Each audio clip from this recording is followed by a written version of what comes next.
Hello, everyone. Hope you're all doing well. Let's see what we have here.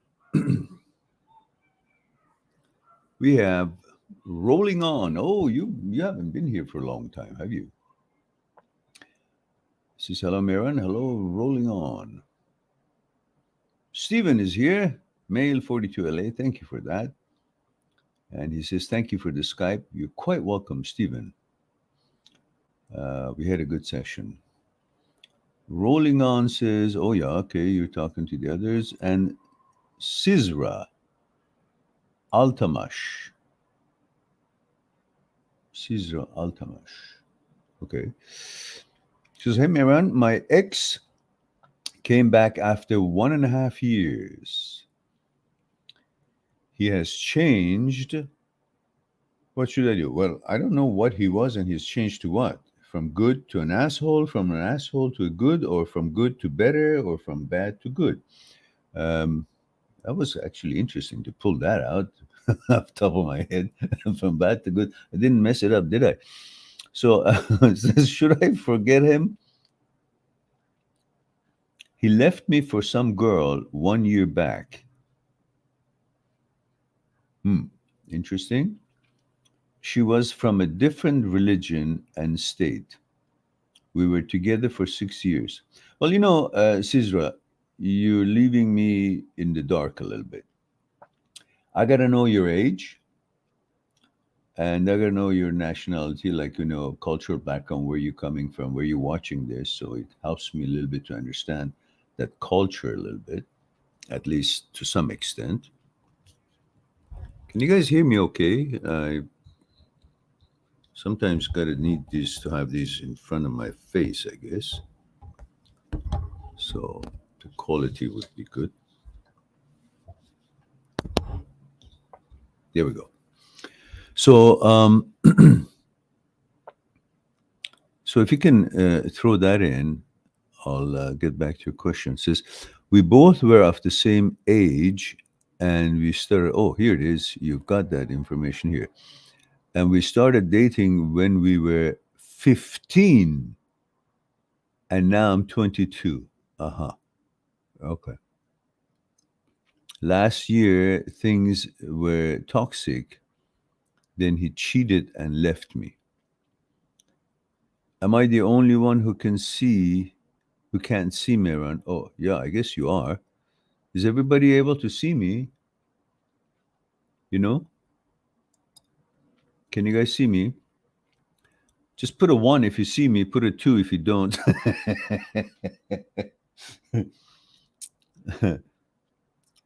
Put a one if you see me. Let's see.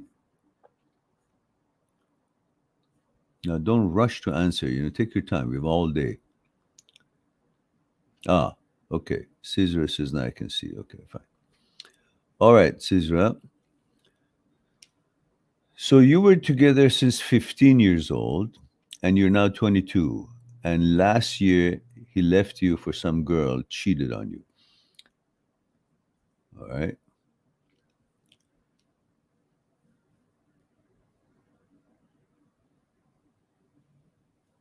Mm-hmm. And you're from India, age 22. Okay, now it's better. So, age 22 from India, young lady, and you had a boyfriend, had a relationship from 15 for 6 years, and he cheated. Now, I got to understand, when he left you, that means you were 21. When you say he cheated on you, what does that cheating in that context, in that age, in that neck of the wood, in that relationship means? Cheating, like what to what level of intimacy was your relationship at? Like, were you guys just courting, holding hands, and talking about marriage and love and this, or were you also full on making love and intimate and all that, so forth? So, what kind of a cheating was that? Can you elaborate on that? I'll go to the next question. I'll come back to that.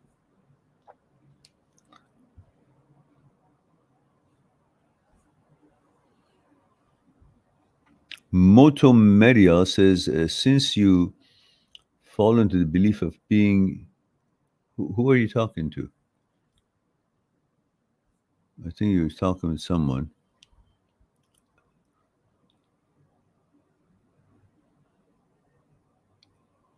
Oh, I see. You're talking your question.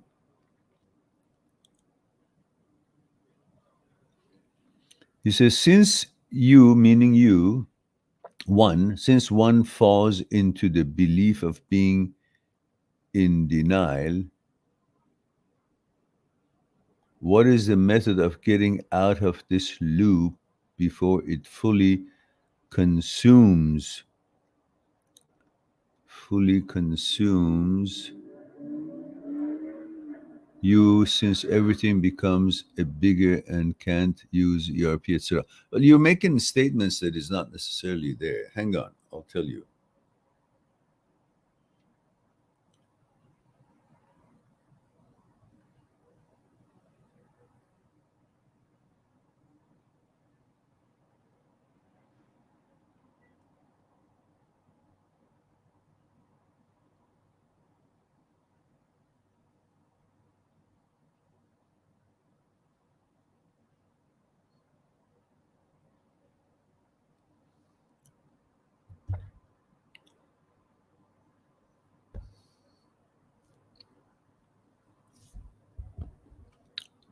So let's see if Caesar has come back with that. It says he went out with some girl. There were no intimacy in our relationship. I believe it is only possible after marriage. He agreed to this as this himself, but then they both seeing each other. They basically had an intimate relationship. Okay, so he look. So have you discussed with him why he's come back and what happened with that girl? Why is he not with that girl? Because you see, if he tells out, it tells you that, oh well, it didn't work out, and you say, well, why didn't it work out? Because obviously, you had found something better. Because ours wasn't enough for you, apparently. So you must have felt that that's not what you're looking for. Now, what was it that it seemed like the other one wasn't what you were looking for as well, or either? But having said all that, Sizra, um, she says she was from a different state. She's going back to her state. Ah, okay, that's very helpful. So he didn't come back to you. He actually doesn't have what she went to anymore. So he just doesn't want to be lonely or, not have anything, wants to come back. I think you got to think about this a little bit. But before that, I want to tell you about this little bit. At age 15, I don't know how it really works traditionally there, but I kind of have a guess. At age 15, you hardly know who you are. You hardly know what kind of expectation you have of the man that you're looking for. Every woman from childhood is thinking about the day of marriage or day of finding their, I don't know, shining armor or whatever it is, that person that is going to be sweeping them off of their feet. So, but for that, you need to know what kind of a man is it that you're looking for? What kind of qualities you want that man to have? At age 15, you have not enough knowledge about yourself, what kind of a woman you are, what you expect your life to be like. You just have seen it, heard it in stories, movies, and elderlies, how their life is, what you like, what you don't like, but you really don't go that far. You're full of emotions, and you are faced with the time of your life that you have excitement and interest to know a boy, to have a boyfriend, and he's excited to meet a girl, to have a girlfriend. So these feelings at that age is really just a natural biological feelings. Is not something in regards to knowing what you're looking for, because you know what you're all about, that you are expecting this kind of a lifestyle, this kind of a education, this kind of a job, this kind of a, you know, things you like to do, activities, kind of family you want. You've got no knowledge there. You're just reacting to what is naturally is coming to you. So, which means if you don't know yourself well enough at that point, you can't really know what kind of man you're looking for. So the kind of man, the kind of boy that you got into a relationship, and the kind of girl that you are, that you got in a relationship with this boy, in his mind, it was just a loving puppy love, a natural event of life. But it wasn't including all what you could expect from a partner, all what you want as a husband, and for him, all what he wants as a wife in you. So you cannot be sure that actually was the right choice for you or for him. At age 22, you still don't know really as much as you should know about yourself to make such decisions, whether take him back or choose somebody else. Even at this age, I don't believe you really can know enough about yourself and what path in life, what kind of job, what kind of education, what kind of activities, what kind of goals you want to achieve. None of that is known to you. Therefore, you don't know what kind of qualifications you want for the man that you want to get married to help you or to combine his abilities with you to bring all these plans and goals into fruition. So, my suggestion to you is move on. He's not coming back to you thinking that you're everything he wanted, because if he knew enough, then he would know it at that age before leaving you, whether you are perfect for him or not, whether he is already knowledgeable about himself to know what he's looking for or not. He didn't. So he left to someone else. And now he's coming back because that someone else is moving on to another city. So he's like a mosquito, goes here to have a little bit of a blood and go there to have a little bit of a thing. So in my opinion, is that his reason for coming back is not necessarily you. It's him. He wants to not to be left alone.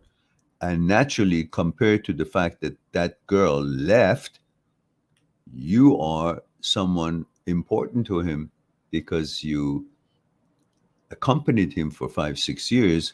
So he's coming back to his security. Hmm? It feels good, it's safe, knows you, and that's convenient.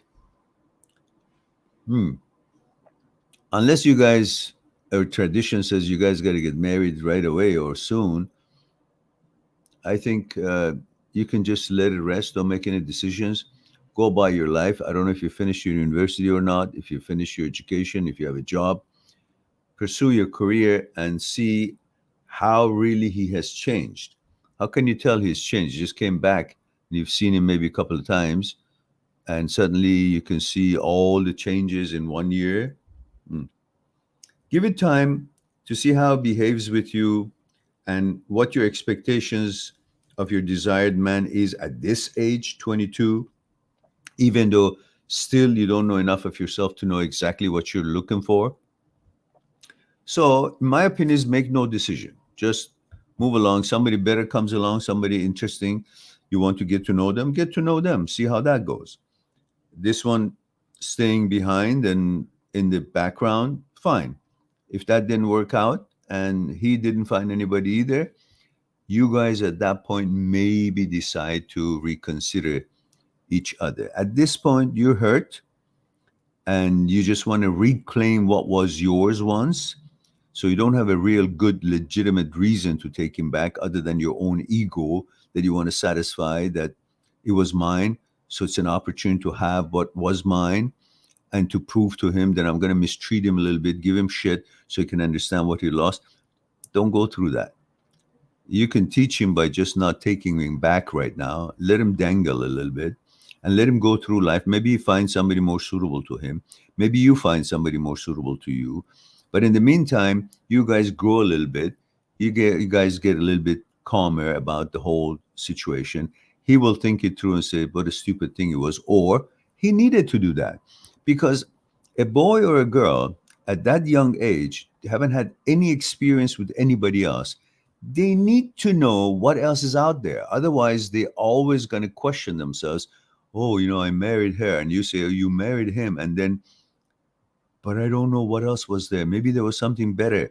These questions will linger. So might as well have a few you know, simple relationships and figure out if you can compare, if you can understand and learn from different behaviors and how they treat you, then you can kind of optimize what you're looking for and shape that personality or persona of the expectations that you have for a real partner. So for now, just let him be there as a friend, but don't commit anything because and don't think that he's done something really terrible because at that age the hormones are so much, and if traditionally you guys cannot have sex but yet you're together for 6 years, it's very frustrating for a boy, especially for a boy. Is at his prime of being a stallion. He wants to make love to some woman, can't do it with his own girlfriend because that's a tradition. So he finds someone who's willing. He's going to go for it because after all, we're animals. As much as we're supposedly civilized and cultured and listen to culture and customs, but the animal feeling of wanting to have intimacy, it's in the jungle, it's among all of us. That's why many people make decisions based on sexual interest rather than knowing if this girl or this boy are good enough for each other on consciousness level. So you can't blame him too much because that's how we are built. We want to have sex. And if we can't have it, that's a humongous force to reckon with. And we always lose most of the time unless we're committed to some woman at an older age, not at 15 or 16 or 17 or 18, where we have actually found who we are, what kind of woman we want, we'll be loyal, hopefully, to them. But at that age, that boy can't be treated as a real adult because women have sexuality of a woman has so much power on us as young or old regardless, that we really lose our heads. And let's say he lost his head, and rightfully so, because it's hard not to, especially at that age. You, on the other hand, obviously, I'm sure you also wanted to have sex, but traditionally and what you've morally been taught made you not to. Good for you. However, it works there. But the feeling is there. Hmm? You can't act on it because your society and your rules and regulations are custom. But he could, and he did. Now, believe me, if you could also, without any member of the society or group frowning upon you, like it is in the West, you would have had many sexual experiences, which most women have all other places in the world, which that itself is neither good or bad. Not having it at all is bad, and having so much of it is also bad because either way, it insensitizes you to certain commitment and certain criteria in your traditional or your mental state, and you think of this whole sex thing as a simple thing that is like having candy and chewing gum and throwing it out. You can do it anytime, anywhere. There is no morality. That is what really loosens up the commitments that most people have today. In the old days, a sexual thing was an important thing, so people wouldn't separate because that would mean they would have sex with some other people, and that whole scarcity of it or being frowned upon would keep them together. Nowadays, everybody does whatever they want, but in some traditional, um, you know, places like yours, women are more reserved still, which of course I value that highly. But to each his own. So, short and long is he doesn't deserve the ultimate punishment at that age. He's still young, and he may still do it again if that's not going to be part of his life. And he may not tell you this time, but it's not necessarily considered betrayal. It's just a biological need of a man, and we can't stay aside until we get married. It's very difficult. It's like against every genetic code that we have. We are programmed for procreation. So We see a woman, we like her, it suits our aesthetics, expectations, we're going, like honing on, like a, I don't know, smart missile. It just finds and cannot stop it. Now, we have learned to be able to stop it, but it's still very difficult, especially at his age. So don't kill him just because he's done that. At the same time, he needs to learn a lesson. So you meet other guys and let him also understand that he's done something not cool, but do understand that it was at the age that he can't be that wise or controlling his desires. Neither could you, but you're just a wonderful um, a woman who adheres to her traditions, and that was your power. But he didn't. So I hope that helps you to make your decision. I can't make a decision for you, but I can just talk about it so you can make a decision for yourself. All right, let's see.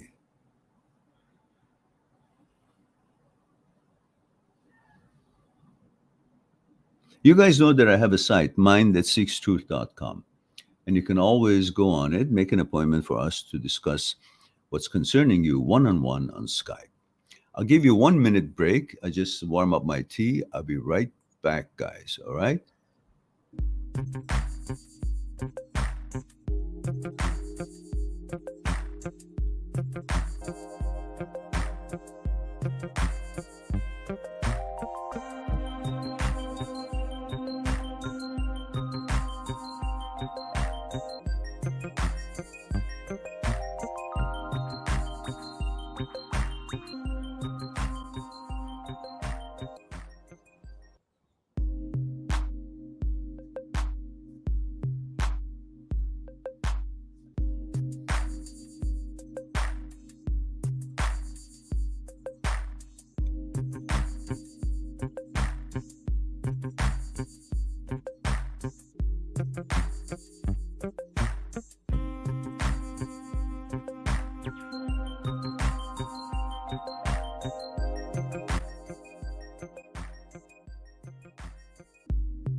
All right.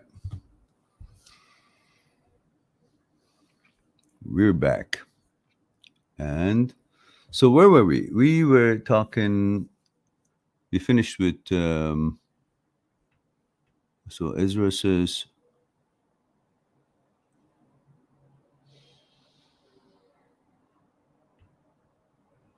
uh-huh. Ezra says, you're 100% right. I'm going through all these phases currently. Okay.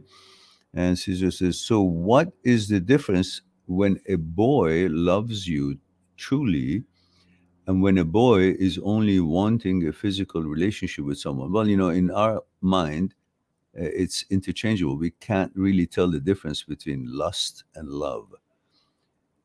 Most boys, if they're not really carefully went deep to understand this concept, they think lust is love. When they want a woman,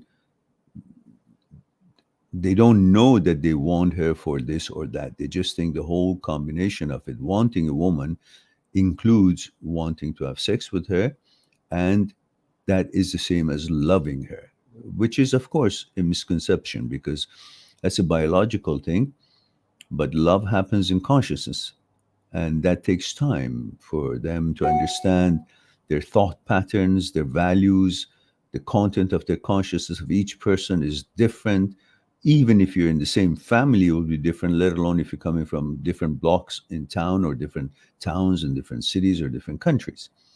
But the content of the consciousness needs time through actions and interaction, negotiation in daily lives and daily events to see each other's reactions toward these happenings of life, and then to see if they're compatible or not through how they treat each other, how they communicate, how their emotions are flying or not flying, how calm they are, how just they are in their understanding of each other and treating each other, how they negotiate the events and challenges that faces them on daily basis, and that how unselfish they are toward each other. These are all going to take some time, and those are what happens in the conscious level, which in time you will understand there is a love and that connection in that field. But when most people think they love each other, it just could be that they really think they do and they believe they love each other, but the physical appearance and the physical interest and the excitement for intimacy has got a lot to do with that thinking that that is love. It may be because the other part of the consciousness is also involved, and there's enough time for them to see how they treat each other and create that bond and energy and mix with the sexual things. All could be, yes, part of love. But just desiring someone's physical intimacy, that is not love by itself. You know, it could be a good prelude. You see, when two people are physically interested in each other, that's an invitation to get to know each other, because that time that encourages them to spend time together because they're physically interested in each other will give them a chance to see how their consciousnesses are compatible or not. And if they don't exercise that time to find and learn about each other's consciousness, that feeling for intimacy, desire for pleasure will eventually evaporate, because it will be either satisfied through making love, or it'll just lose its potency after seeing that it's not going to happen. And if they haven't chosen that time of interest, sexual interest, to get to know each other deeply on the conscious level, then, you know, it's going to break up. Because what holds a relationship is the connection in the consciousness, not the sexual attraction. That will be great for the first, I don't know, 6 months or a year max. But if there's no connection in the consciousness and compatibility on that level, there's no glue to hold it. That biological thing, you have sex with someone, no matter how beautiful she is or uh, how appealing it is to you, the guy, eventually she's not going to look that hot anymore, because you've seen everything about her, no mystic anymore, and that sexuality becomes like you're looking elsewhere, even though that some other girl may not be as beautiful as the one you have, but you would be more excited to get to know her. Why? Because there are mysteries about her and how she thinks and how she behaves and treats with you, and the fact that you want to have her, and that's a challenge. All that attracts you towards her, while you actually have a more beautiful woman, but you've been with her only on the physical level for so long that there's no other possibility of development in understanding. But in consciousness, love can continue, because there's always so many things to love, to learn about each other and share and interact on different levels as the life unfolds and challenges show themselves. And that is why it is so important to create that connection on the consciousness level where love takes place. And that could continue by stimulating that connection and that exchange and interchange between the contents and the values that you're in line with and the content of your consciousness. Now, so let's go back to AP Moto Medial, which we never answered his question.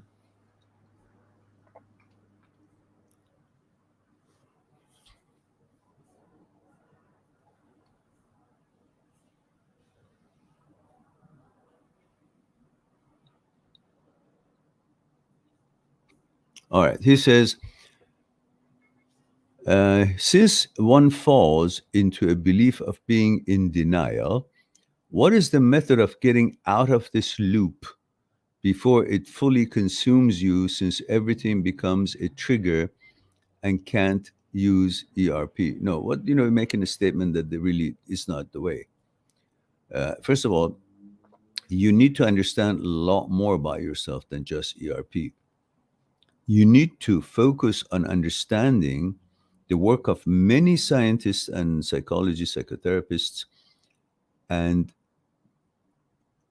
I guess in a way, the work I have done, in my opinion, is different a bit in many angles of it. While I have studied many of the experts in this business and learned from their findings, I've also noticed that one of the most important things to be able to bring your psyche into the default setting is to clearly understand the separation between the brain and your awareness, meaning complete separation between your brain and you. You are the awareness. You are not the brain, and the brain is not you. So what brain does in the glitch of malfunction or whatever else it spits out as a form of thoughts, images, or suggestions, it's irrelevant to you, meaningless to you. But because we've been bombarded since childhood that brain is smart, it's our intelligence, because we do math with it. So suddenly we think the brain is a center of intelligence. Then we're duped to think that the brain is us. And then when the brain suggests or spits out or malfunctions, we still consider it as sane.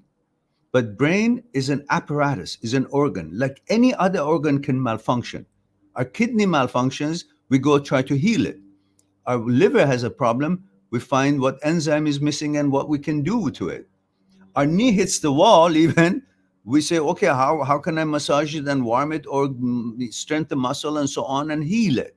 But when the brain is in the glitch of a nonsense, we don't question it, that it could be sick. It's got some malfunctioning. Let me find out what. Point blank, carte blanche, we accept that whatever the brain says must have a purpose, must have a reason, must have a meaning about me, because brain knows me better than I know myself. So when it suggests garbage, I try to defend myself and converse with it or believe it or act on it or say, what the hell is happening? And go nuts. We forget. Brain cannot be you. I've got many videos proving that using quantum physics experiments in laboratories, many other ways that I've explained. Just find it. But in short, simplest way, you cannot be the brain. Brain cannot be you. Why? Because we have lived for maybe millions of years. So we existed as a species, as a human being, as a being, and lived our lives without this brain. We only got this brain 40,000 years ago. Where the hell were we when we didn't have this brain? We still existed, survived perfectly, instinctively. We ran, we slept, we cooked, we hunted, we ate, we had sex. We had no question about our sexuality. We had no question about anything. Why? Because we didn't have this brain that is capable to think and speak. When there was no thinking ability, everything was instinctive like animals, we had no thoughts to create any question or any kind of a division with our values or a biological setting or any doubt in any way or shape or form. If you can't think, there is no problem. We couldn't speak. The words didn't have meanings. Now the words have a meaning. If you use a word, the word has a meaning in dictionary, and that meaning is incontestable. So because the word is incontestable, you think the word's meaning must actually have a role in who you are or what's been uttered or thrown at you. All that happened since this brain was given to you 40,000 years ago. So where were we before that? We still existed perfectly with no psychological problems, pretty much, in these sort of things. such as OCDs and subsets of OCD. There was no OCD because OCD is a thought based problem. When we couldn't think or speak, there was no OCD, there was no doubt, there was no nothing. It was all instinctive. Eat, run, sleep, live, have sex. Everything was clear. No questions. Nobody was thinking, I'm this today, I'm this the next day, and I have this and that. And so, none. It was all like an animal, instinctive for what our needs was, natural, biologically pure, natural. No interference, no doubts, no questions. All these started when we got this brain 40,000 years ago. Words, questions, thoughts, and these thoughts, when it glitches, when the brain has a glitch and the thoughts are now going all kinds and wacko and on their own, because you use the apparatus of the brain to do things with it, create things, think things, solve things, calculate things, figure out things, produce things, market things, or whatever it is. But the brain itself also uses its own apparatus to spit out thoughts. So nothing, not everything that comes out of it is yours. 80, 90,000 thoughts a day, brain is spitting out. None of them is relevant to you. You have had nothing to do with any of them. You hardly notice most of them. And some of them that are intrusive, you say, ooh, that's nasty. That's not in line with my values. What the hell is that? And then caudate nucleus in the striatum in midbrain basal ganglia shuts it out because that's a lever responsible to shut down intrusive thoughts. When it malfunctions, an intrusive thought shows up, it doesn't shut it down, it hovers. And when it hovers, you think, oh, it must mean something because it's not dissipating, it's not going away. So you start challenging it, talking with it and exchanging ideas with it and trying to destroy it. And why is it here? It should disappear and all that question. Instead of only thinking, well, it's a crazy brain, is in a glitch of malfunction, is creating some shit that's got nothing to do with me. And I shouldn't analyze it or care about it, because I live with my vetoes and choices, not by the images, suggestions, thoughts that the brain secretes. But we forget. Why? Because we think brain is us and we're the brain. So understanding the separation between brain and you will set you free at the beginning, and then starts you to become more knowledgeable about this whole disorder. And then you learn how to rewire your brain through works of experts such as Dr. Schwartz, Dr. Philipson, and so on. And you get to know what needs to be done to bring the brain into properly behaving as it's designed for you and be under your command. And you would be able to dismiss the garbage that is coming and is of no use to you. That's how you deal with this and educate yourself and rewire the brain through neuroplasticity by the techniques that are out there. ERP is one, cognitive understanding is the approach is another, and the 4 steps of Dr. Schwartz is very amazing, and I have a video on it. Just key in 4 steps and it comes in and you will see I analyzed it, I explained it just as Dr. Schwartz have put it in. So I just talked about it. And of course, anyone who makes an appointment with me for a discussion, one-on-one discussion on Skype, I will also send you the script that you could have it and print it, and you could use it or just have it on your computer. The 4 steps are explained and it's at your fingertips, or you can watch the video as you wish. So I hope that's helpful to you. And of course, I also have a video called Are You in Denial?, which is very, very interesting video. Let me see if I can find it and put it up for you guys.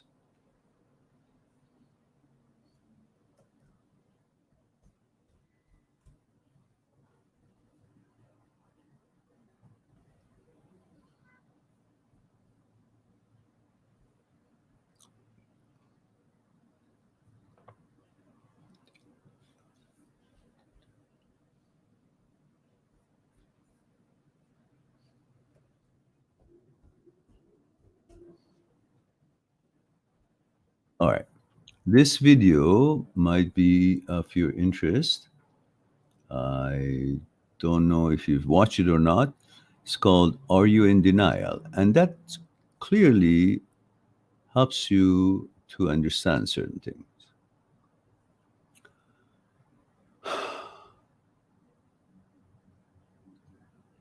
All right. So, who's next in here? We have Brithu Barua. Says, male 34 India, how to be free from the emotions they often hinder our progress. Well, change your thoughts, change your emotions. Emotions is a product of thoughts. Hmm? Most emotions are a product of thought. There's some emotion when you stick something in needle to you. There's no thought there.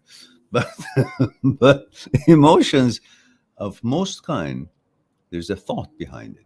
So change your thoughts, the emotion will change. Short of the long. All right. And Steven says, would it be a bad idea to try and text one of her close friends to try hooking up with her? I've been tempted to, but hesitant. Uh, I'm not sure who you're talking about. I hope you're not talking about the very one that we were talking about.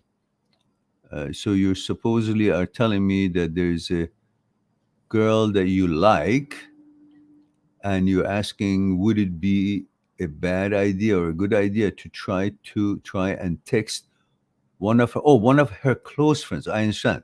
One of her close friends to try hooking up with her. I've been tempted to, but hesitant. Huh? Why do you want to go there? I mean, why do you constantly go for easy things that is close by? You know them. I know it's a warm market that you're hitting on rather than the cold market. I suggest not to be misunderstood or not to be too close to uh, hot spots. If they're very close, she may actually converse with her before she answers you, and your ex may actually ask her friend not to, and then she's maybe going to be interfered with her decision that she may have wanted to go out with you, but she says no. Then you're going to be feeling rejected because of that. Why do you have to go to the shitty part of the things? There's so many girls. Go for cold calls, someone that you don't know, and it's not connected to her. Now, if you bumped into her friend and you guys had a little chat about how things are, general things, and you saw that she's kind of interested in you, then you may say, oh, maybe we'll go out. But it'll be messy anyhow. Even if she says, okay, yeah, let's go out, it'll be messy. Their friendship is going to be weighing on your relationship with this new girl, and it may not be well thought through, and it could oscillate and cause a little bit, bad blood that it's not necessary. So if you run into her and she's up to it or you feel it, or maybe you have tea with her and see where it goes. But otherwise, don't go out there to after that particular when it's so close to you. The ex, we were talking about getting away from that whole thing. Now you want to kind of nest back in somehow, and you know that you want to be close to her, not necessarily the friend that you like. Maybe you do, and you want to hit on her. Yeah, I understand that, but also subconsciously you maybe are actually using that as an excuse to kind of become a topic of discussion with her. Don't do that shit. Just move on to someone new, and don't don't leave the decisions that you should be making in somebody's hand in some way or one way or another. Don't do that. uh Gopal says hello from Mauritius. Yeah, is that how you spell it? I hope I didn't butcher the name. Hello there. Thanks for being here. And Thomas Joseph says, hello, my friend. What do you think of listening to sleep hypnosis and listening to alpha waves? Do you think I should continue to do this and I never did this before. However, I meditated today. Yeah, these alpha waves or these waves, if they actually make you feel good, don't worry about what they say that, oh, this is great for you now. If it's annoying you, don't. If it's soothing for you, sure, why not? That's all right. But these hypnotic things, forget that shit. You don't know what the hell the guy or the girl is talking about. So do your meditation in control of your waking hours. And when you sleep, just sleep. If you want some noise, put a white noise, raindrops, or put some kind of a music. You don't need stuff that you don't know what they're saying or what the effects of it would be and so on. And because you're going to be following it anyhow, and you just want to bring the activities of the brain close to zero. It never becomes zero because it becomes zero when we die. But the activity of the brain, if it's too active, it becomes difficult to sleep. That's why the meditation before sleeping is very good to decrease the ripples of the brain, activities of the brain, so you are ready to sleep easier. Yeah. So I wouldn't recommend these hypnotic stuff. All right.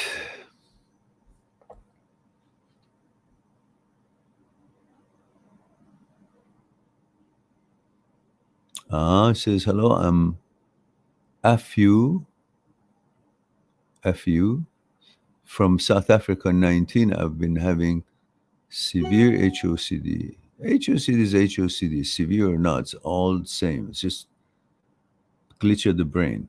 It's not, doesn't matter how, if it's more severe, then I'm really having a problem. If it's less severe, it's all about the malfunction of the signaling system of the brain. So don't make it too big of a deal out of it. It's annoying, but that's all it is. Doesn't, can't do shit to you because you live with your vetoes and choices, not with your thoughts, images, and suggestions that the brain secretes and spits out. Brain, that's its job. Brain is a thought manufacturing plant. Manufacture thoughts 80, 90,000 times a day. So that's his job. Now, anything that seeps through as far as information that we get from mediums and lifestyles and things we see and things we hear and all that seeps through the brain, the consciousness and uses that information, makes thoughts out of it. Doesn't know what's making. But based on what amygdala is trying to protect and alarm you, alert you, then it becomes more sensitive. The more things you pay attention to back, the brain learns, it's conditioned to make that sort of things. So the whole idea is to follow the 4 steps of Dr. Schwartz and learn what to do, how to rewire your brain through neuroplasticity and bring it to the default setting, or at least when it shows up with these intrusive thoughts, you know exactly what they are. So the jig is up. You won't go nuts and you won't worry about it. Just learn how to help the brain to heal itself from its malfunction. That's all.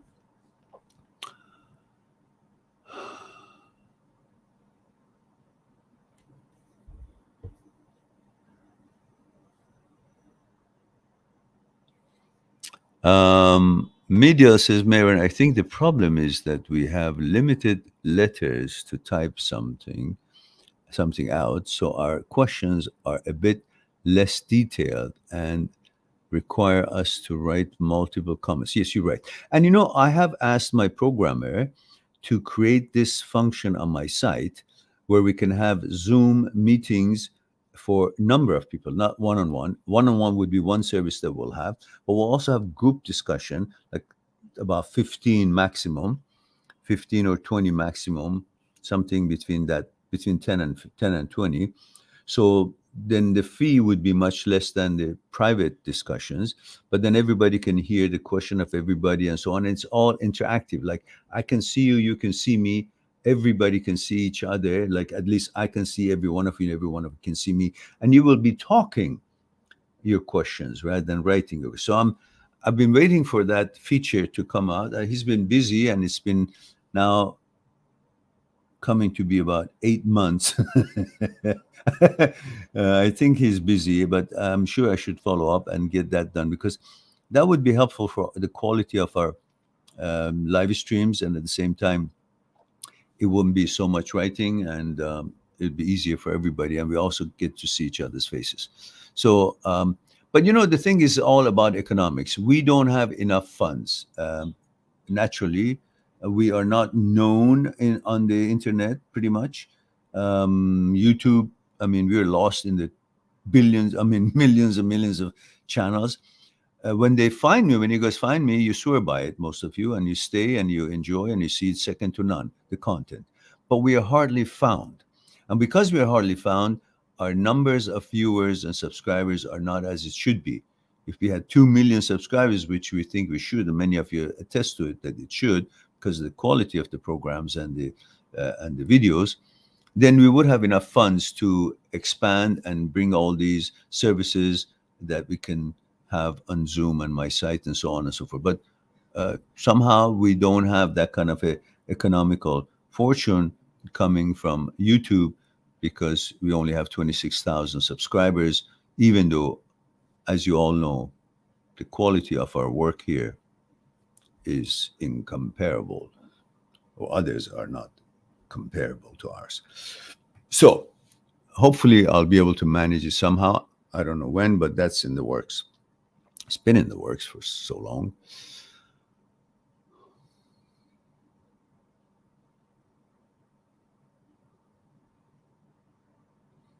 And Stephen says, also, why does part of me have hope this will turn around and she comes back, even though she's not good and I'm lying and I'm trying to move on? Well, because you're lazy. If you remember, the one reason that all you guys go into your memory after a breakup is because there was a certain order established in that relationship. Before you guys each in any relationship got together, you had your own mechanical processes, which are the things that you would do during the day. You would get up and have your tea or coffee or breakfast. You'd go to your favorite maybe place to have another coffee or breakfast. You meet your friends, you go to your school or go to your job, and after that you go to your gym or whatever it is that you do. These activities create your mechanical process. But when you guys get into a relationship, she will be intruding in your mechanical process, the routine, because these mechanical processes create a routine, and that routine creates an order in your life.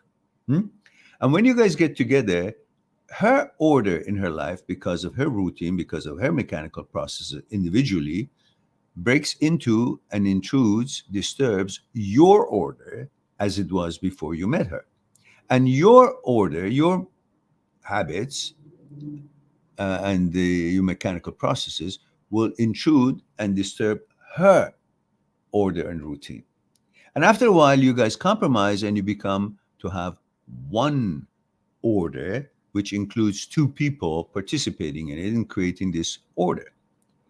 This order will give you that psychological security because brain, mind, I use brain and mind the same here, but mind is different than the brain. But for the sake of conversation, I do that right now. The mind doesn't find security the way your body finds security.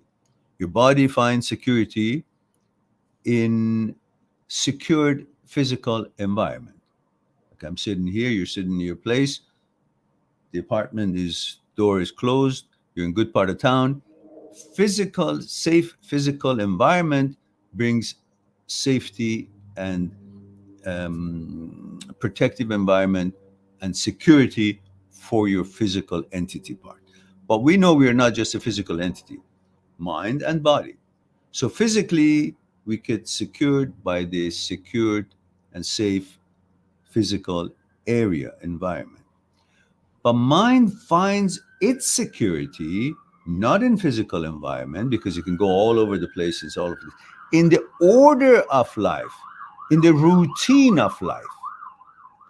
That's why when you break up, the mind doesn't have security anymore because the order that you two had created is broken. Now the mind doesn't have that order, that routine to find security in it. So what does it do? It still wants security. It goes into the memory because in the memory, everything is still intact. So in the memory, a mind being of virtual nature, not being able to tell the difference between virtuality and actuality. So when it goes into the memory, it finds security because there's an order, there's a routine of the old times recorded there. And mind thinks that everything is cool there and finds security because the order, the memory of the order is there, and doesn't know the difference between the virtuality and actuality. So stays in there happy and keeps wanting to stay in there. Hmm? Because it feels secure. It comes out, the order is broken, she's not there. It takes two of you to make things the way it was. It's not there, it can't handle it, and it's agitated and it's nervous, or maybe depressed, and whatever else that you guys go through, each one of you differently. So it stays in the memory. That's why uh, uh, um, many of you prefer to stay in the memory, because that's where everything seems as it always was, no problems. And you have a hard time to move on to go to find another girlfriend, or your girl boyfriend, or whatever your relationships. So this is why you don't think that you can move on, but you can. You just decided to sacrifice moving on and actuality of life and bring something wonderful again in the actuality of life, in order to be lazy and have the mind have psychological security so simply, so readily available by being in the memory. So this is why most of you don't move on. And you wonder, 2 years pass, I'm still here, I can't move on. Well, you can, but you're in the memory because it's very convenient and very warm and friendly, and everything is normal. And people don't like changes. And when such challenges come in and they still got things to do, they still keep staying in their memory so they can do their things and be happy. They find their happiness in the memory. That's why they really are not happy, because that happiness in the memory is from the death of the past. Memory is dead. Memory is the past, and past is dead. So your happiness is created in the death of the past, which is never really feels like you're happy. It becomes more and more depressed. Why? Because you say, I'm supposed to be happy, but I'm not. I'm supposed to be happy, but I don't feel. Why? Because you don't have that experience that you have in the memory, in the actuality. So you're depressed. But you go back in the memory, you feel safe. But you think that safety is happiness, so you keep staying there, and that helps you to never be happy, because you never will come out in the actuality. You're afraid of it, because at the moment you step out and face and accept the facts, you're no longer in the memory. You don't have the order, you don't have the security, and then you panic. So what do I do now?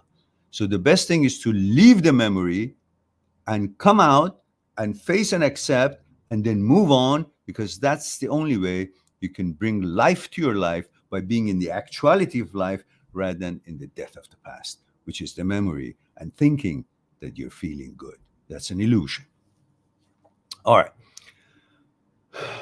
Did I answer your question, or did I digress? Uh, uh,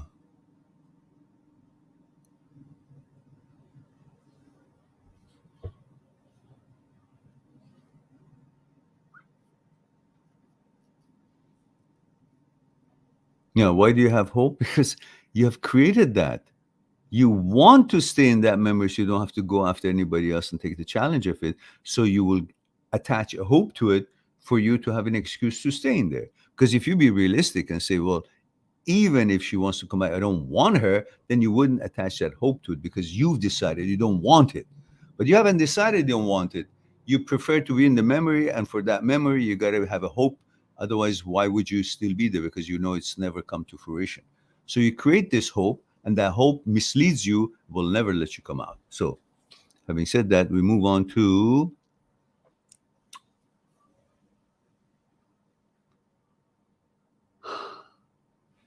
what time is it, guys? All right. Okay, I'll take a break. I'll be right back with you. You guys take a break, make your tea, and I'll drink something, whatever it is that you're drinking. I'll be right back in a few minutes.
All right, we're back.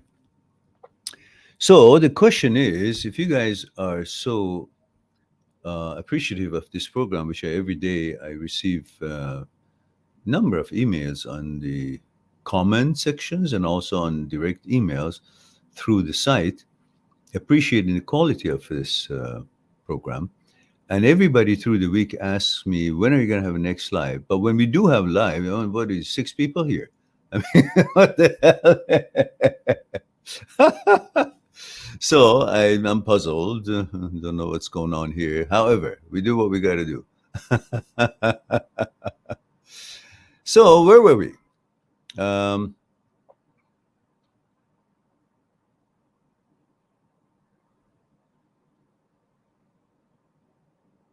Struggling with loss of attraction, Enyo says. Any tips? Well, there is no loss of attraction.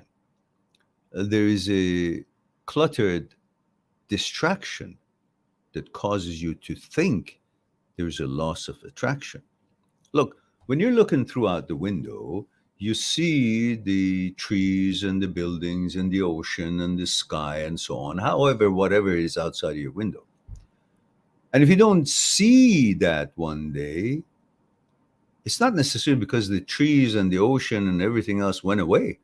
It's still there. The birds have shit on your window. There's lots of dust and debris stuck there. You clean out the window because now it's fogging up your view.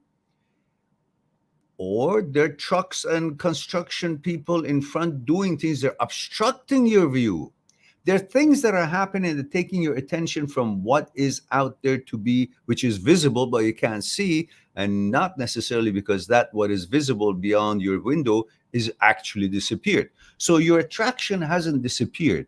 You're distracted with these OCD thinkings and these ideas and the HOCD stuff and all that, which is taking your attention away from what it is that you naturally want to attend to.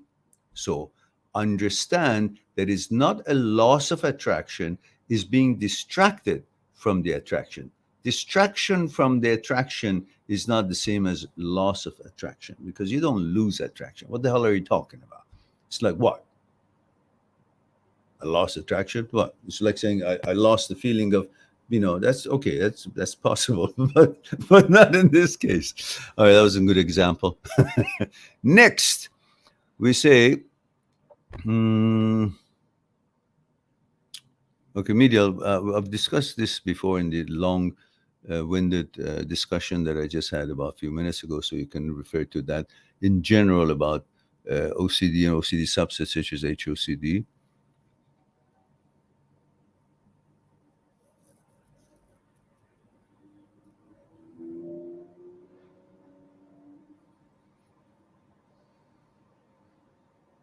Says my feelings are almost impaired or blocked or hesitant whenever I'm looking at a female or interacting with them. Should I wait for them to grow back, or is there a trick to help get them back? HOCD. Look, You don't wait for anything. You live by your vetoes and choices. What you want in life, you can't get it unless you go for it, right? Whatever goal you have, whatever aspirations you have. So you can't wait for some kind of a distraction to go away so you can continue your journey.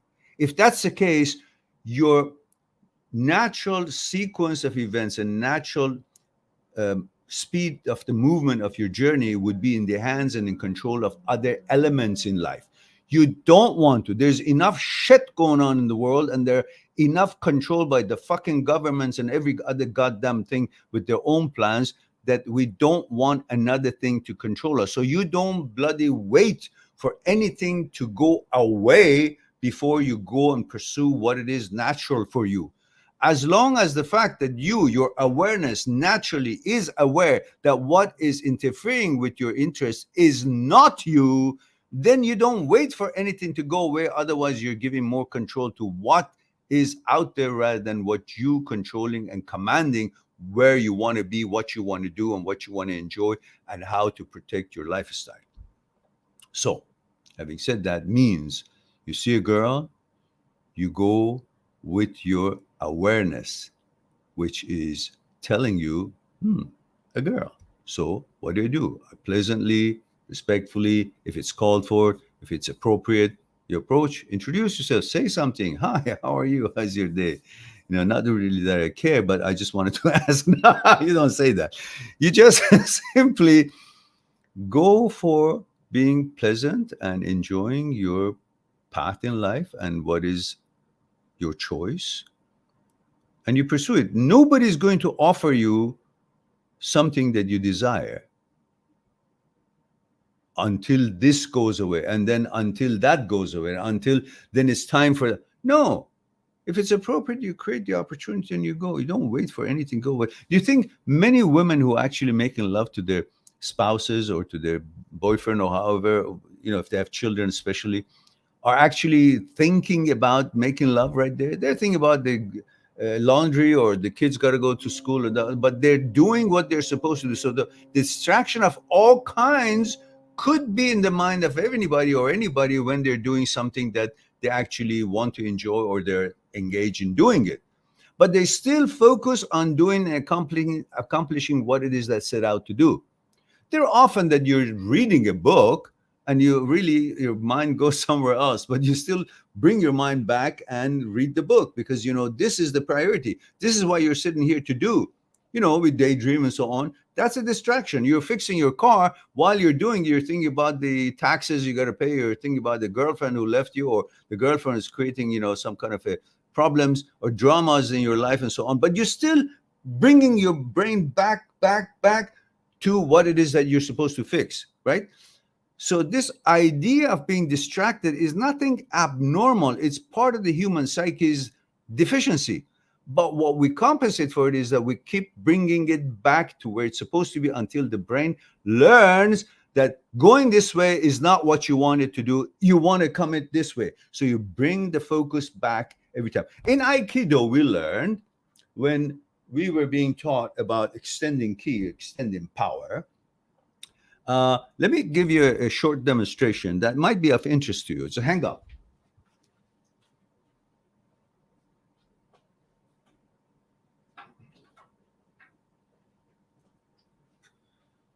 So let's say the master comes along and wants to teach us. In fact, it was a teaching of concentration and extending energy. So you would have your sword in your hand and all students lining up, and the master would come and with his own sword, let's say this, which I don't have that one here. Let's say that's the master, the other side, or happen to be this side. So you're holding like this, and it hits your sword. And if you're not extending ki, meaning you're not focused from the tip of the sword, oops, where it is? Where is it? From the tip of the sword, you're not extending energy outwardly to the ends of the universe, which brings focus like a laser beam out there, which means gives energy to this dead wood, plastic in this case, and you put energy to it, bring that dead wood alive, meaning it now has a life and it's got a purpose and a direction, and your focus is fully on it, harmonized with that, what you want to do. If you don't have that, when he hits you, this is what's going to happen. Let me show you from this angle. Going to hit you, and that's going to be it. Hit you, your sword is going to be here. But when you have that flow of energy going, meaning the focus, this is what's going to happen. It always comes back. That's the purpose and the notion of being focused. That if you're distracted in life, you always extend and focus on what it is that you want to accomplish, which means you distracted, you come back, like the sword, come back. So intrusive thought shows up, distracts you, or the girl you like, something comes in your head and you don't have the guts, or for some reason you distracts you, bring it back. You fixing your car, your girlfriend problems or taxes, come back to you fixing your car. That's when you give your brain a relaxation and a time to rejuvenate, rather than constantly allowing these distractions to take your attentions. Go with the distractions, you stay away from what it is that you want to actually accomplish. So same thing with intrusive thoughts. When they show up at any echelon, you simply bring it back, as Dr. Schwartz have explained in his 4 steps. I'm just making it simplify in the Aikido way.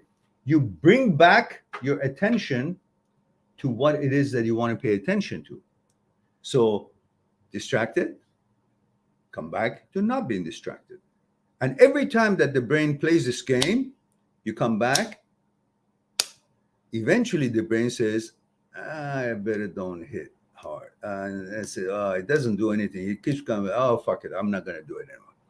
So brain gets conditioned not to do that. 4 steps of Dr. Schwartz also explains to you how you, when intrusive thought shows up, you relabel it, you explain it to yourself, and then you reframe it, you question it, that is it really this or is it actually this? And you bring elaboration and actuality to the delusion.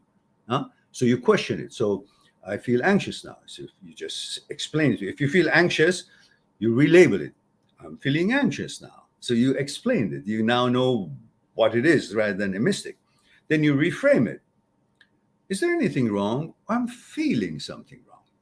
I'm thinking something wrong. So actually question it. So it's not a mystery anymore. You're actually in command of analyzing, interacting, and interpreting it. And then you refocus. Because once you've understood that this is anxiety, and you say, I feel anxious now, and you explained it, and then you say, reframe it by saying, is there something wrong, or I'm just feeling something wrong? So now the jig is up. It's not a mystery anymore. You have interpreted it. Now you refocus. Now that you know what it is, you recognize what it is. It's OCD thinking, it's distraction. You refocus from this, what is suggesting in your mind, to something simple and positive that is pleasant to you, as simple as drinking a cup of tea or coffee. You refocus from that, bring the mind to something else. It's like when a dog is busy doing something mischievous, you just, give it a little bit of a nudge, not a hit, but a nudge. It just shakes his brain and comes back to the present moment. Intrusive thoughts is when you're not in the present moment. So what you do by refocusing is you're taking yourself away from not being in present moment to something, because intrusive thoughts are thought-based. It's not reality. So you bring your head back, your mind, your focus to something that is actual and in the actuality of the time, in the present moment, by simply drinking a cup of tea or listening to a music that you like, something that is happening in that very moment. Suddenly you're back into reality of life and not allowing the brain and malfunction of the brain to take over of your function as an entity involved in making efforts and in real time and space at that moment, the present moment, that's all what it counts in life. There's only present moment. The past is gone, is dead. Future doesn't exist, is dead. The only thing is really is the present moment. So you should become an expert how to remain and live in present moment and make activities and effort in present moment, rather than allowing distraction to keep you in the memory and to elusive state, which is not going to serve you well. And that's how you deal with this. All right. I hope I answered your question. And I did put that video for you guys. Look, guys, there's a bunch of more questions, but I have an appointment with Skype with one of the clients who have made an appointment out in, I guess, California, I think. So, at the same time zone. So, let's see if I have any more time to spend here.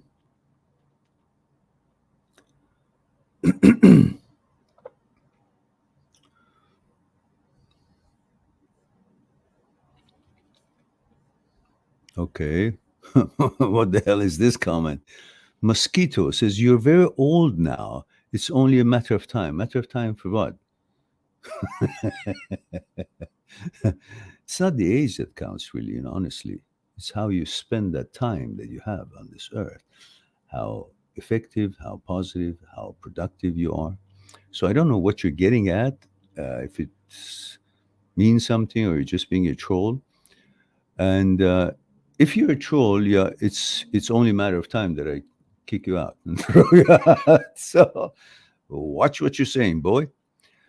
And just Mikey or Mike says, Male 34 Germany. Ah, wie geht's heute? Geht's gut? So I dated a girl who treated her dog like a human being, okay, and neglected the relationship, intimacy, and deep conversation by acting this way. Dog always was top priority and more important. I can understand the love for animals. Um, if I have a dog, I would love my dog. Horses, I love horses. I, I've trained in equestrian heavily and very deeply for years, and I have a relationship to understand communication with horses. I love them. They're like my family when I look at them. But they cannot ever become an obstacle if I have a woman that I like or love or want to be with or interact with. They each have their own place. Now, if this woman cannot understand how to prioritize or compartmentalize the time that she has for different things that she needs to attend to in life, there's something missing there. And you don't want to be involved trying to fix her. Easiest thing for you and healthiest thing for you is not to compete with her preferences as far as dog or animal or you or this and that time conversation. The quality of that relationship is not there as you expect it to be. And if she doesn't find that important to prioritize your time to be your time and the dog's time to be dog's time, well, then that's not the right girl for you. I understand dogs are animals and they're to be loved and they have, but if they're not trained well and they're constantly interrupting you for whatever they're doing, that means she's incapable of managing something that needs managing, which means she's not going to be capable in attending to what the needs of a relationship, you or her own life is, because she has priorities overly given to something and not enough to the others. That means her balance in management is questionable.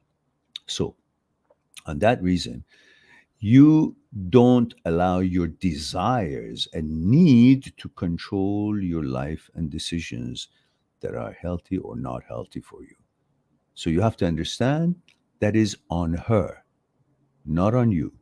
So if she can't have that time allocated to a quality of life and quality of relationship or time with you, just move on. There's so many amazing girls. You're in Germany, for God's sake, a country of beautiful, wonderful women.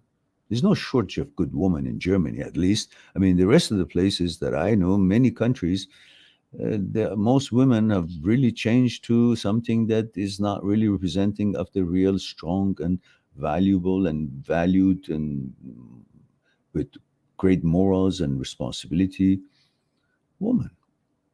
So you're there. So many of them there. Okay, now,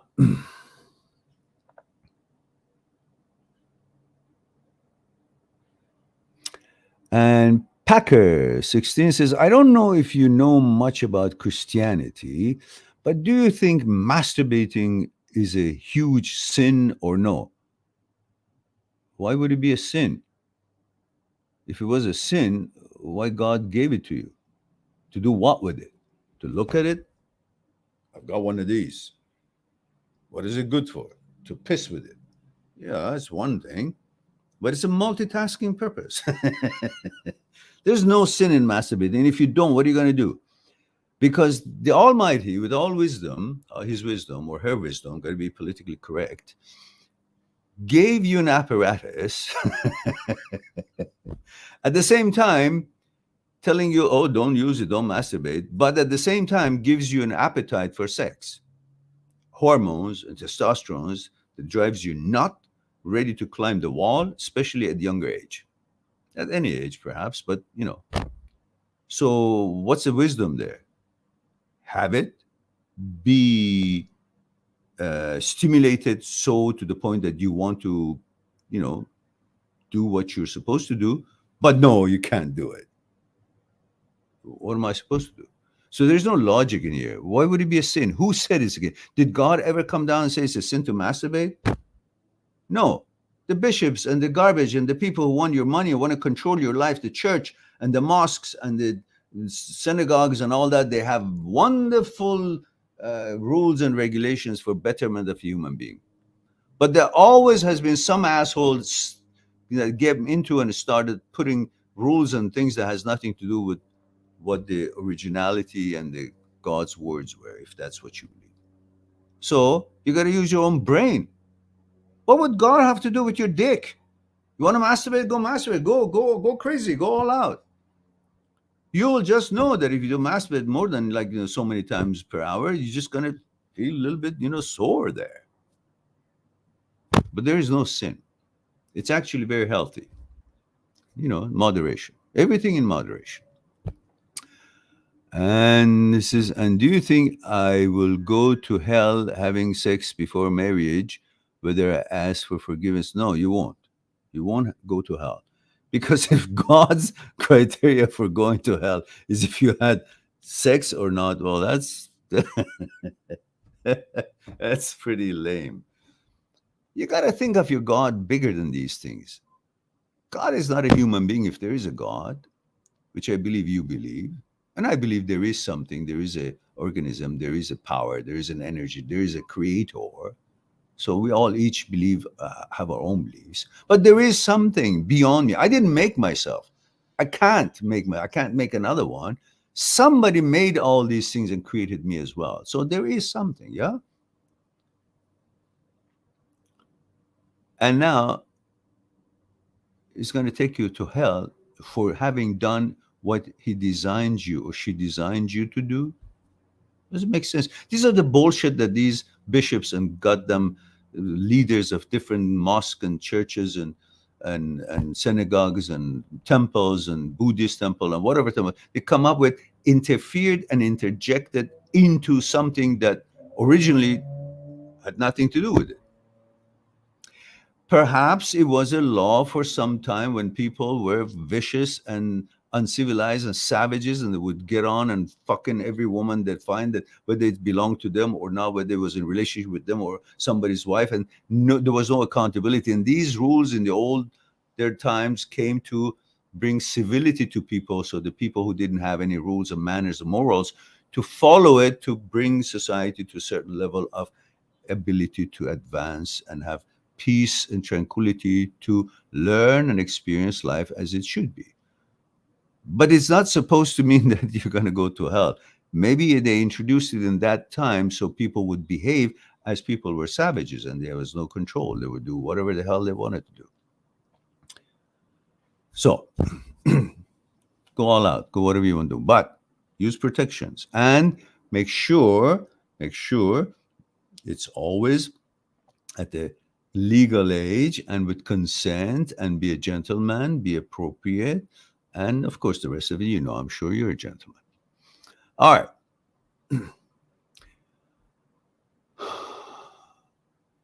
Penguin says, female, 18 from India. So, sir, why my life became depressed because of feeling of lonely.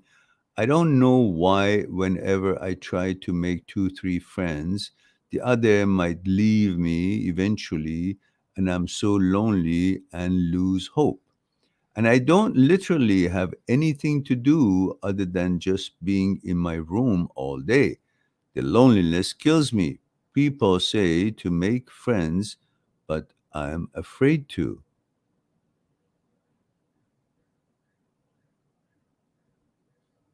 Uh, what do you mean you sit in your room all day? You don't, you're 18 years old.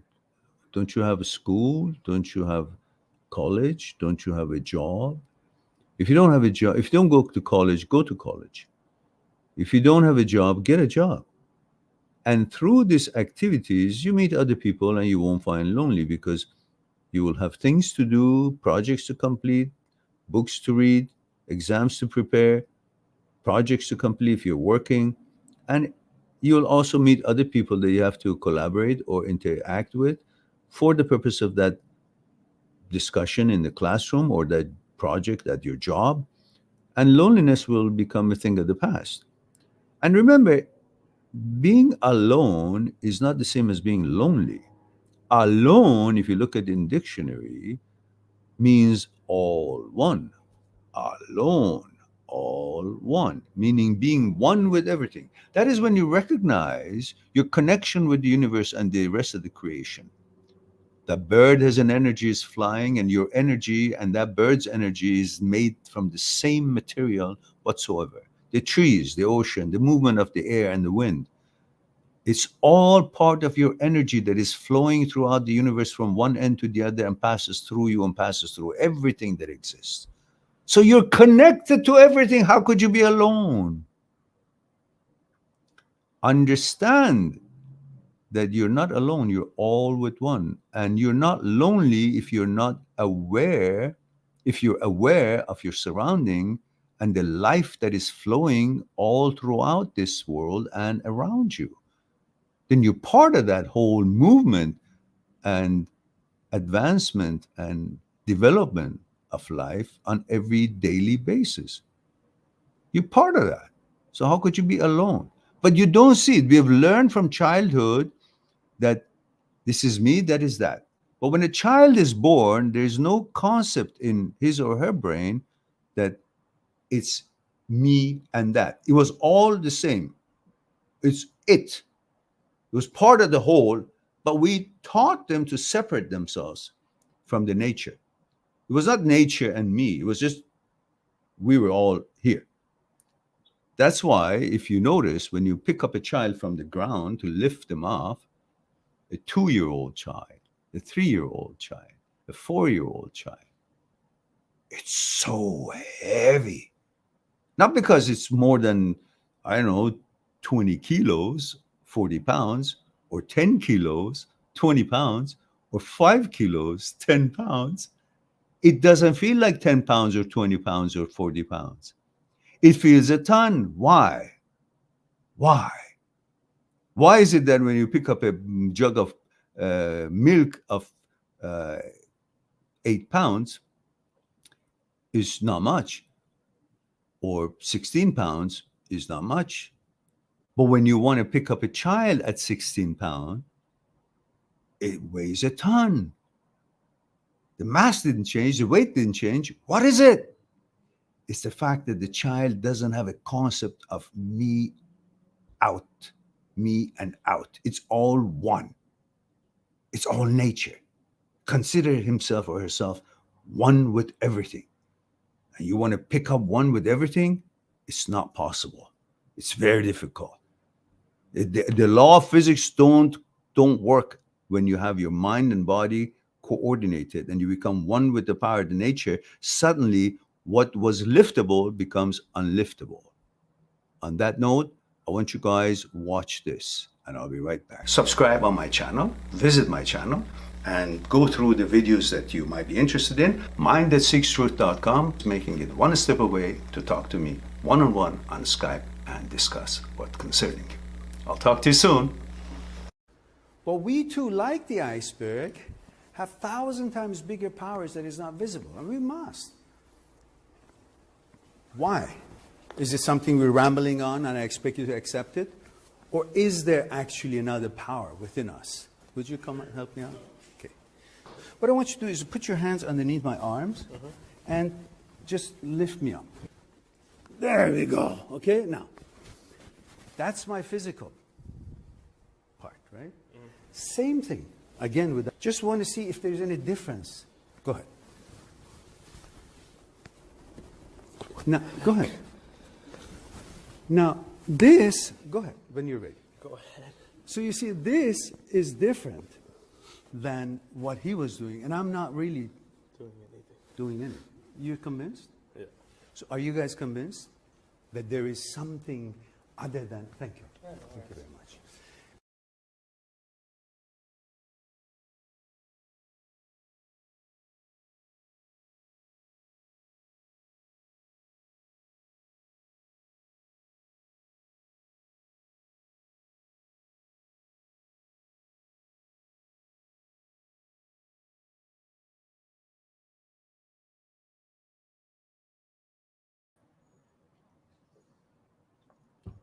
All right, we're back. So that's why you are one with the whole. You're not alone. And these are some of the easy examples that everybody can do. It's not particular to me. It doesn't need special training, just a little understanding of how mind and body can get coordinated. And there you are. You're never lonely. So you got to change your attitude about this whole thing rather than thinking you're subjected and you're a victim. Got to change things around. You don't like it, change it. You're alive, you're strong, you are at the age at top of your world, and you can make changes in your life, whatever you want. You can't be sitting around waiting for people to come and change your feelings or emotions or thoughts or direction in life. You change it for you, and you can do that. But the first rule is not to think that you're a victim, not to think that you're dependent on other people's decisions and mercy. You can create things with your initiatives, your approach, your projects that you choose, the things you like to do, things you like to learn. Bring that confidence level up by the things that you want to accomplish and learn in life, and learn them and better yourself. Go to the gym if you have to, do projects, learn things that you want to know about them. And that gives you the confidence that exudes out of you, the energy which attracts people as a person who can do things. And that's the beginning of you not feeling the way you do. All right. Now, guys, I think it's time for me to mosey on out and leave you guys alone. And you guys are talking to each other anyhow, so that's wonderful. So it's time for me to say I love you all. Thank you very much for being here and giving me the opportunity to share a thing or two with you. I look forward to our next live stream. In the meantime, be good to yourself and to the others. I'll talk to you soon. Bye for now. Subscribe on my channel, visit my channel, and go through the videos that you might be interested in. Mind@seekstruth.com is making it one step away to talk to me one-on-one on Skype and discuss what's concerning you. I'll talk to you soon.